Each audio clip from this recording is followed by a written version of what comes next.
Alright, well, we're heading to this camera back here at the other end of my plot, and we're in the real world bean section, but the whole thing looks the same. Just walked up on my seclusion cage, just wanted to show you guys real quick. Great tool to use to show the deer pressure and how hard they're hitting your plots. As you can see, the beans in the cage are looking great. They're about 6 inches off the ground, and everything else looks like this. So, huge tool, super easy to do, real cheap, efficient. So. Alright, well, we just pulled up to my 1.5 acre, 2 acre plot of half real world soybeans and half ag. This is the one I'm daring to compare this year doing the challenge. Last week I came in here and put this strip in behind me. It runs the length of the plot. This is a 10-foot wide Egyptian wheat plot. Just want to talk a little bit about Egyptian wheat. It's not something everybody is real familiar with. What it is, it's like a sorghum, but it grows to be about 12 feet tall. So it's huge for uses as far as making screens to get in and out. You can have the best stand in the world, but if you can't get to and from it without bumping deer, you got nothing. So I use these screens. I use them for both to kind of seclude plots out in the open like this one is, and also just to help me get in and out. This screen here is to help me get to the blind and also tie these deer into this plot, make them feel a little better with the wall around them. So I got the corn strip over here that helps me get to the banks blind that we got set over here. And then I can get all the way to the banks blind with this strip and the corn without anything seeing me if it's out in this field, because normally when you get back in a secluded plot like this, you'll probably bump into deer. So you gotta think ahead. And the Egyptian wheat, it's a huge advantage that a lot of people should look into and take advantage of as far as helping them benefit getting to and from and having better hunts.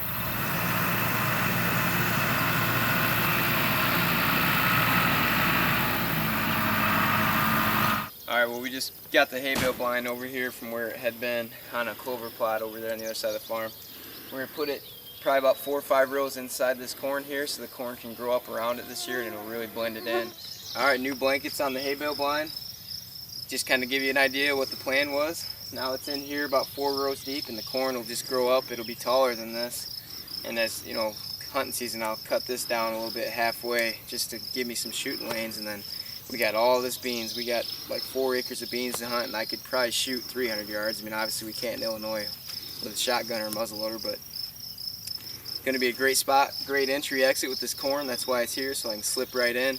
We could get all the way to the blind with deer on the field and they wouldn't even know we're here. We can get out with deer on the field and they won't know we're here either. So excited, this is going to be money come late season.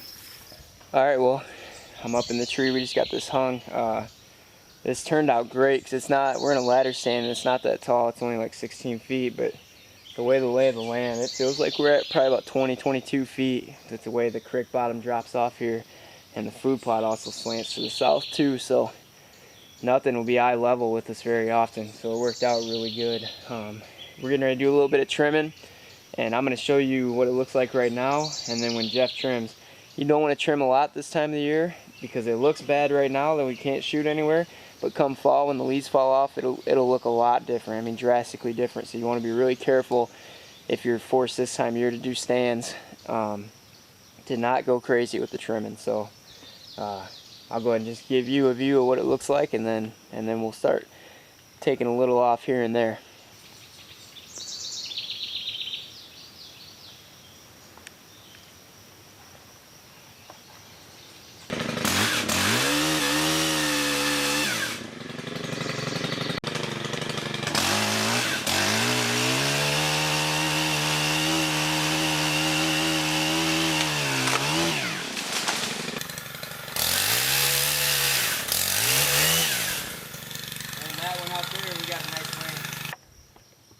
Well, there you go. You just saw Jeff only made 4 cuts, and they were little limbs. We had to cut one limb that was pretty decent. We didn't want to, but there's no way around it, and sometimes that's the case. But we just took a few limbs, and a couple of them we even just hinge cut, so they're still hanging, just not where we wanted. So now, I mean, you could see how much it opened up. I mean, that clover plot, I can shoot all that clover plot now. So, man, this gets me excited for fall. It's going to be a great spot. So. Alright, we'll just check this card on this camera sitting over this bean plot. Big thing this time of year, it's July. These bucks are grouped up. Bachelor groups are formed, and great time to get out and put your cameras on these plots and see get an inventory of the different bucks and kind of get an idea of what you might be working with come fall. We'll be out here in this plot in a few weeks doing some velvet footage if they ever let it grow at all. So it's an exciting time of the year for us.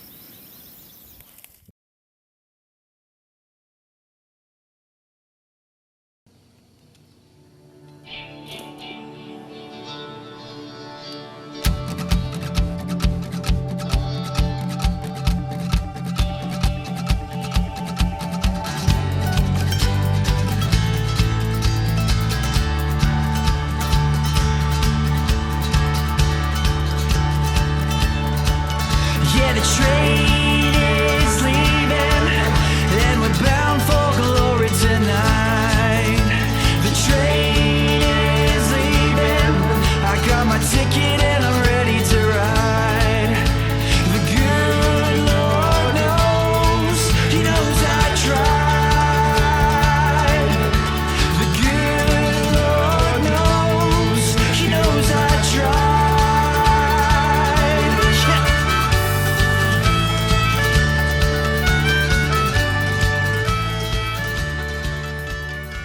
Today we're doing a major improvement. We've got a nice clover plot started here, a couple fruit trees, but we want a bigger indention or a inside corner.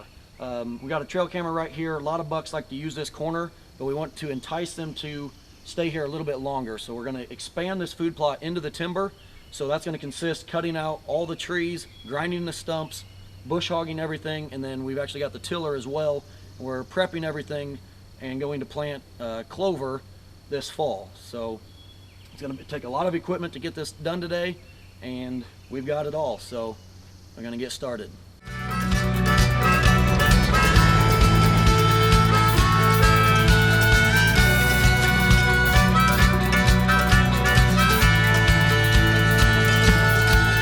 Well, the train is leaving with the angels flying by its side. The train is leaving, and all my demons are trying to hide. The good Lord knows, He knows I tried. Yeah, the good Lord knows, He knows I tried. Come on!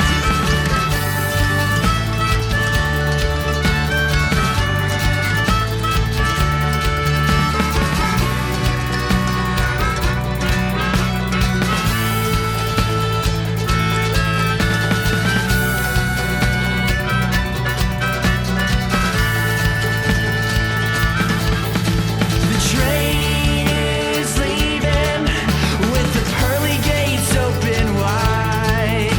The train is leaving, and I know I won't be denied. The good Lord knows, He knows I tried. The good Lord knows, He knows I tried. Let's go!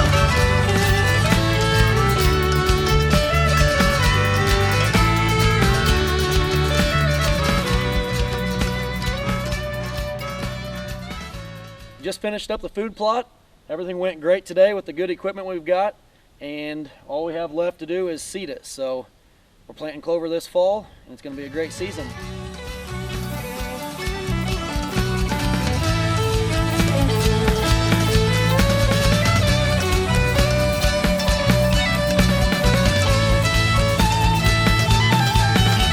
The good Lord knows, He knows I tried. The good Lord knows, He knows I tried. The good Lord knows, He knows I tried.